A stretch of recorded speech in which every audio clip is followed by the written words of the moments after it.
2022 বিপিএলে Sylhet সানরাইজার্সের batting coach হিসেবে কাজ করেন জুলিয়ান রস উড। ক্রিকেটে পাওয়ার হিটিংয়ের জনক বলা হয় এ কোচকে। কাজ করেছেন বিশ্বখ্যাত অনেক ক্রিকেটারের সঙ্গেও।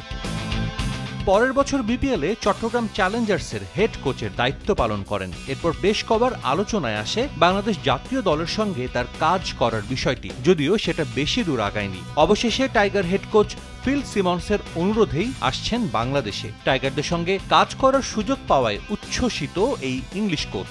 বাংলাদেশ প্রিমিয়ার লিগ বাংলাদেশে কাজ করতে আমি মুখিয়ে আছি। বিপিএলে দুবার কাজ করেছি। সে সময় আলোচনা হয়েছিল আমার বাংলাদেশ জাতীয় দলের সঙ্গে কাজ করার বিষয়ে, যেটা আমাকে বেশ রোমাঞ্চিত করেছিল, যদিও পরে সেটা আর আগায়নি। অবশেষে আমি আসছি। সামনেই এশিয়া ও বিশ্বকাপ আছে। কাজ করার জন্য এটা আদর্শ সময়। আমি সিমন্সকে খুব ভালো করেই চিনি। সে যখন আফগানিস্তান দলের কোচ ছিল তখন তার সঙ্গে কাজ করেছি। সেই আমার সঙ্গে যোগাযোগ করে জানতে চেয়েছিল কোন সময় আমি কাজ করতে পারবো। nothing came of it and now it has, so I'm pretty excited about that. আপাতত আসছেন মাত্র 3 সপ্তাহের জন্য, যদিও জুলিয়ান উড মনে করেন সময়টা কম না। টাইগারদের কোন দিকগুলোতে গুরুত্ব দিতে চান সেটাও এরই মধ্যে ঠিক করেছেন জুলিয়ান উড।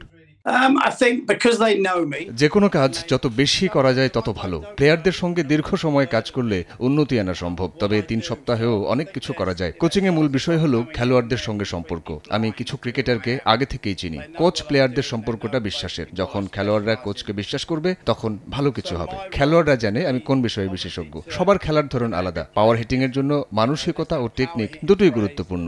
যদি একজন খেলোয়াড়ের মাইন্ডসেট ও ইন্টেন্ট ঠিক থাকে, তাহলে আমি যা করি সেই কাজ অনেকটাই সহজ হয়ে যায়। আপনাকে দেখতে হবে অতীতে তারা কেমন করেছে এবং তাদের কোন দিকটায় উন্নতি আনতে হবে। মাইন্ডসেট ঠিক হলে এরপর আপনি টেকনিক নিয়ে কাজ করতে পারেন।